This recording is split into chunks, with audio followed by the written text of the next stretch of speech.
Welcome to It's Tomorrow News. I am Hena Talati. Chicago was in bull's eye for a tornado and wind threat on Monday. After a stormy weekend in the Midwest, the start of the work week will be no different. And on Monday, major cities like Chicago and Milwaukee are threatened by the severe weather that could pack damaging winds, large hail, and even a few tornadoes.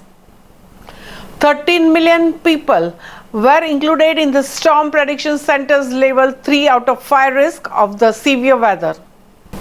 More than 154 million Americans may not leave their air conditioning this week as a significant heat wave will bake a good portion of the United States.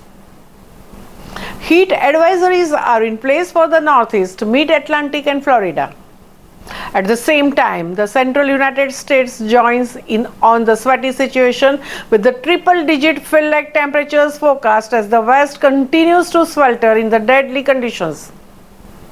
As the heat continues in the West, firefighters are having a hard time battling severe, ravaging and raging wildfires. The fire season has recently become deadly with the crash of the firefighting plane in the Montana and the discovery of human remains in the Northern California's Mina fire. For most of us, disaster damage brings to mind the immediate effects and impacts of a violent storm like houses with their roofs torn off. For insurance and reinsurance companies, that's just the beginning of their worries. They are increasingly concerned about the cascading damages, the down-the-road disruption to the productivity, health and supply chains that bring their own significant economic costs.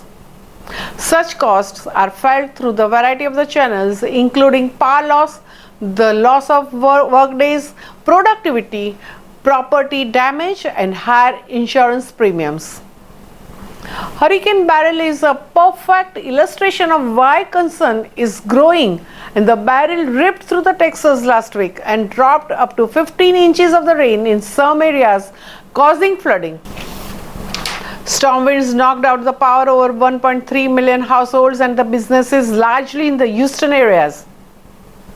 Temperatures then soared into the high 90s Fahrenheit, turning this into the compound event, a hurricane followed by a power outage coinciding with the heat wave, and that posed a health risk for all those enduring the heat wave without air conditioning.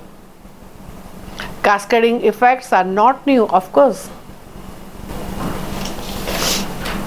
Floods and storms can likewise damage energy grids and disrupt transport networks, bringing production lines to a standstill due to a lack of power, leading to lost production time, materials, and delivery delays.